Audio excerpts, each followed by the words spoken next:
വളരെ കുറഞ്ഞ സമയം കൊണ്ട് ചെയ്യാൻ പറ്റിയ നല്ലൊരു ലഞ്ചിൻ്റെ റെസിപ്പിയാണ് നമ്മൾ കാണിക്കുന്നത്. കുറച്ച് റെസിപ്പീസ് നമ്മൾ ആഡ് ചെയ്തിട്ടുണ്ട്. എന്തായാലും ഉണ്ടാക്കി നോക്കുക, എന്നിട്ട് അഭിപ്രായങ്ങൾ അറിയിക്കുക. വീഡിയോയിലോട്ട് പോവാം.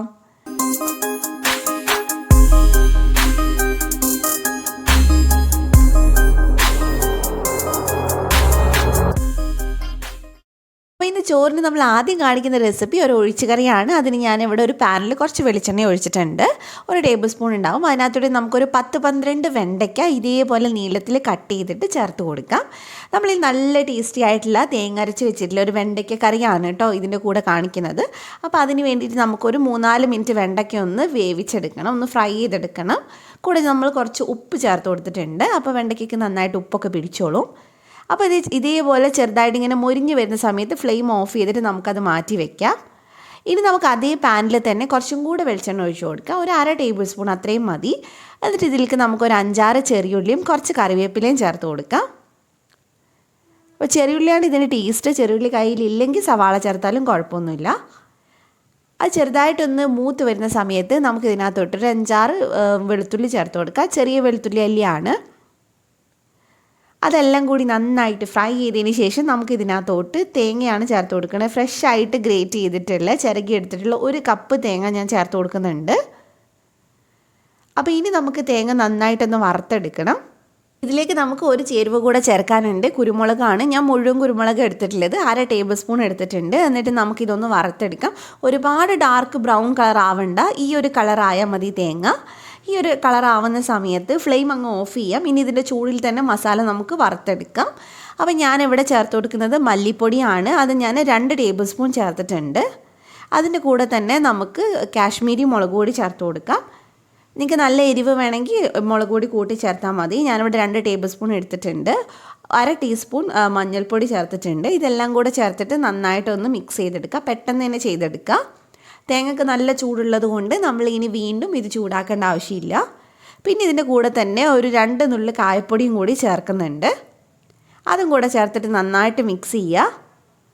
ഇനി നമ്മളിത് കുറച്ചൊന്ന് ചൂടാറുമ്പോൾ വെള്ളം ഒഴിച്ചിട്ട് നന്നായിട്ട് അരച്ചെടുക്കുക. നല്ല പേസ്റ്റ് മാതിരി അരച്ചെടുക്കുക. അപ്പോൾ നമ്മൾ ഈ കറി ചട്ടിയിലാണ് കേട്ടോ ഉണ്ടാക്കുന്നത്. അപ്പോൾ ഞാൻ ആ പേസ്റ്റ് മാതിരി അരച്ചെടുത്തിട്ടുള്ള നമ്മുടെ ആ മസാല ചട്ടിയിലേക്ക് ചേർത്ത് കൊടുക്കുന്നുണ്ട്. എന്നിട്ട് നമുക്ക് ഇതിനകത്തോട്ട് കുറച്ച് വെള്ളം കൂടി ഒഴിച്ചിട്ട് ഇതിനകത്തോട്ട് ഒഴിച്ചു കൊടുക്കാം. കാരണം നമുക്ക് കുറച്ച് ലൂസായിട്ടാണ് വേണ്ട, ഒഴിച്ച് കറിയായിട്ടല്ലേ വേണ്ട. അപ്പോൾ കുറച്ചുകൂടെ വെള്ളം ഒഴിച്ചു കൊടുക്കണം. ഇനി നമുക്കിത് നന്നായിട്ടൊന്ന് മിക്സ് ചെയ്തെടുക്കാം. അപ്പോൾ വെള്ളം നോക്കിയിട്ട് നിങ്ങൾക്ക് കുറച്ചുകൂടെ വേണമെങ്കിൽ ചേർത്ത് കൊടുക്കാം. ചെറുതായിട്ടൊന്ന് വറ്റിച്ചെടുത്താലും മതി, കൂടിപ്പോയി എന്ന് തോന്നുവാണെങ്കിൽ. പിന്നെ നമുക്ക് വേണ്ട നല്ല പഴുത്ത തക്കാളി ഒരെണ്ണം വേണം. പിന്നെ എരിവിന് ആവശ്യത്തിന് പച്ചമുളക്. ഞാൻ നല്ല എരിവുള്ള പച്ചമുളക് ആയതുകൊണ്ട് 1 എടുത്തിട്ടുള്ളൂ. പിന്നെ ആവശ്യത്തിനുള്ള ഉപ്പ് ചേർത്ത് കൊടുത്തിട്ടുണ്ട്. പിന്നെ ഒരു ചെറിയൊരു നാരങ്ങ വലുപ്പത്തിലുള്ള വാളംപുളി നന്നായിട്ട് കുതിർത്തി പിഴിഞ്ഞിട്ട് ഞാൻ ചേർത്ത് കൊടുക്കുന്നുണ്ട്.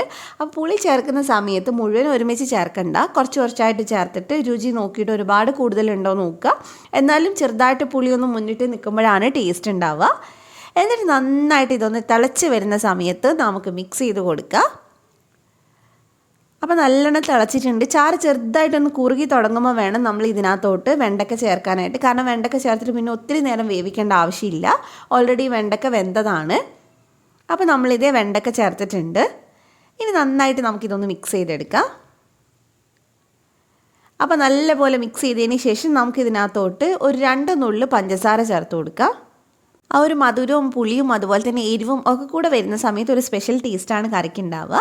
അപ്പോൾ ഒരു 3-4 മിനിറ്റ് ഒന്ന് നന്നായിട്ടൊന്ന് ഇത് വേവിച്ചതിന് ശേഷം നമുക്കിതിനകത്തോട്ട് കുറച്ച് വെളിച്ചെണ്ണയിൽ ചെറിയുള്ളിയും അതുപോലെ തന്നെ കറിവേപ്പിലയും കൂടി നന്നായിട്ട് ബ്രൗൺ കളർ ആവുന്നത് വരെ ഒന്ന് ഫ്രൈ ചെയ്തിട്ട് ചേർത്ത് കൊടുക്കാം.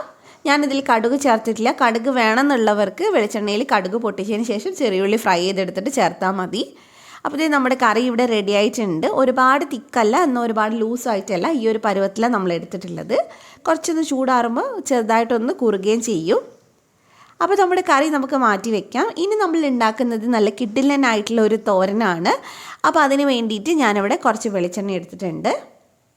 അപ്പോൾ അത് ഞാൻ 1 ടേബിൾ സ്പൂൺ വെളിച്ചെണ്ണയാണ് ഒഴിച്ചു കൊടുത്തിട്ടുള്ളത്. പിന്നെ നമ്മൾ ചേർത്ത് കൊടുക്കുന്നത് സവാളയാണ്. നീളത്തിൽ നല്ല നൈസായിട്ട് കട്ട് ചെയ്തിട്ടുള്ള 2 സവാള ഞാൻ ചേർത്ത് കൊടുക്കുന്നുണ്ട്. 2ഓ 3ഓ എത്ര വേണമെങ്കിലും ചേർക്കാം. അത്യാവശ്യം വലുപ്പമുള്ളതായതുകൊണ്ട് ഞാൻ 2 ചേർത്തിട്ടുള്ളൂ. അപ്പോൾ നന്നായിട്ട് നമുക്കിതൊന്ന് മിക്സ് ചെയ്തെടുക്കാം. ഇനി നമുക്ക് ഇതിനകത്തോട്ട് ചേർത്ത് കൊടുക്കേണ്ടത് ആവശ്യത്തിനുള്ള ഉപ്പാണ്. അപ്പോൾ നമ്മളിന്ന് ഉണ്ടാക്കുന്നത് സവാള വെച്ചിട്ടുള്ള ഒരു തോരനാണ്. ഈ തോരൻ പലർക്കും അറിയായിരിക്കും, എന്നാൽ അറിയാത്തവരും കുറേ പേരുണ്ടാവും. പഴയ കാലത്തുള്ള ഒരു തോരനാണ് കേട്ടോ. എന്തായാലും ഉണ്ടാക്കി നോക്കുക, നല്ല രുചിയാണ് കഴിക്കാനായിട്ട്. അപ്പോൾ നല്ലപോലെ നമുക്കിതൊന്ന് മിക്സ് ചെയ്ത് ഒന്ന് വഴറ്റിയെടുക്കാം. ഇത് വഴറ്റുന്ന സമയത്ത് ഓരോരുത്തരുടെ ഇഷ്ടം പോലെ വേണം ചെയ്യാൻ. നന്നായിട്ട് വഴറ്റിയിട്ട് കഴിക്കാൻ ഇഷ്ടമുള്ളവരാണെങ്കിൽ അങ്ങനെ ചെയ്യാം. ഞാൻ കുറച്ച് കടിക്കാൻ പറ്റുന്ന പരുവത്തിലേ വഴറ്റുന്നുള്ളൂ, അതാണ് എനിക്കിഷ്ടം. അപ്പോൾ ആവശ്യത്തിന് വഴറ്റിയതിന് ശേഷം 1/2 ടീസ്പൂൺ മുളക് പൊടിയും 1/4 ടീസ്പൂൺ മഞ്ഞൾപ്പൊടിയും ചേർത്ത് കൊടുക്കുക. ഒരുപാട് എരിവൊന്നും വേണമെന്നില്ല. പിന്നെ നിങ്ങൾക്ക് നല്ല എരിവ് ഇഷ്ടമാണെങ്കിൽ പച്ചമുളക് വേണമെങ്കിൽ ചേർത്ത് കൊടുക്കാം. അപ്പോൾ ഞാനത് ചേർത്തിട്ടില്ല, കാരണം ഇവിടെ മോൻക്കും കൂടി കൊടുക്കാനുള്ളതുകൊണ്ടാണ്. അപ്പോൾ നന്നായിട്ട് ഇതിൻ്റെ പച്ചമുളകൊക്കെ മാറുന്ന സമയത്ത് കുറച്ച് കറിവേപ്പില നമുക്ക് ചേർത്ത് കൊടുക്കാം. അതിൻ്റെ കൂടെ തന്നെ 1/2 കപ്പ് തേങ്ങ ചേർക്കുന്നുണ്ട്. തേങ്ങ കുറച്ച് കൂടുതലുള്ളതാണ് ടേസ്റ്റ് ഉണ്ടാവുക. അപ്പോൾ തേങ്ങ ചേർത്തിട്ട് നന്നായിട്ട് മിക്സ് ചെയ്യുക. തേങ്ങ ചേർത്തതിന് ശേഷം പിന്നെ ഒത്തിരി നേരം വേവിക്കരുത്. അപ്പോൾ ആ തേങ്ങയുടെ ആ ഒരു ഫ്രഷ് ആയിട്ടുള്ള ടേസ്റ്റ് മാറിപ്പോവും. ഫ്രഷ് ആയിട്ട് തേങ്ങേൻ്റെ ടേസ്റ്റ് വരുമ്പോൾ നല്ല രസം ഉണ്ടാവും തോരൻ കഴിക്കാൻ. അപ്പോൾ നന്നായിട്ട് മിക്സ് ചെയ്തെടുത്താൽ ഇത് നമ്മുടെ കിടിലനായിട്ടുള്ള തോരൻ റെഡിയായി. ഇത് ശരിക്കും പറഞ്ഞാൽ ഈ ഒരു തോരൻ മാത്രം മതി ചോറ് കഴിക്കാനായിട്ട്. അപ്പോൾ നിങ്ങൾക്ക് ഇന്നത്തെ റെസിപ്പിയൊക്കെ ഇഷ്ടമായിട്ടുണ്ടാവും വിചാരിക്കുന്നു. അപ്പോൾ എന്തായാലും ട്രൈ ചെയ്ത് നോക്കുക. നമുക്കിനി ഇത് ചോറിൻ്റെ കൂടെ സെർവ് ചെയ്യാം. ഞാനിവിടെ സെർവ് ചെയ്യുന്ന സമയത്ത് ഇതിൻ്റെ കൂടെ കുറച്ച് മീൻകറിയൊക്കെ സെർവ് ചെയ്യുന്നുണ്ട്. തലേന്നത്തെ മീൻകറിയും അതുപോലെ തന്നെ കുറച്ച് കേടും ഒക്കെ സെർവ് ചെയ്യുന്നുണ്ട്. ജസ്റ്റ് ഒന്ന് ഫോട്ടോ എടുക്കാനുള്ള ഭംഗിക്ക് വേണ്ടിയും കൂടിയാണ് കേട്ടോ ഞാൻ എല്ലാം കൂടെ വെച്ചിട്ടുള്ളത്. അപ്പോൾ എന്തായാലും ട്രൈ ചെയ്ത് നോക്കുക. എന്നിട്ട് എൻ്റെ അടുത്ത് ഫീഡ്ബാക്ക് അറിയിക്കുക. റെസിപ്പി ഇഷ്ടമായിട്ടുണ്ടെങ്കിൽ ധ്യാൻസ് കണ്ണൂർ കിച്ചൻ സബ്സ്ക്രൈബ് ചെയ്യുക. തൊട്ടടുത്തുള്ള ബെല്ല് കൂടെ ഒന്ന് ക്ലിക്ക് ചെയ്യുക. അപ്പോൾ മറ്റൊരു വീഡിയോ ആയിട്ട് കാണാം. താങ്ക്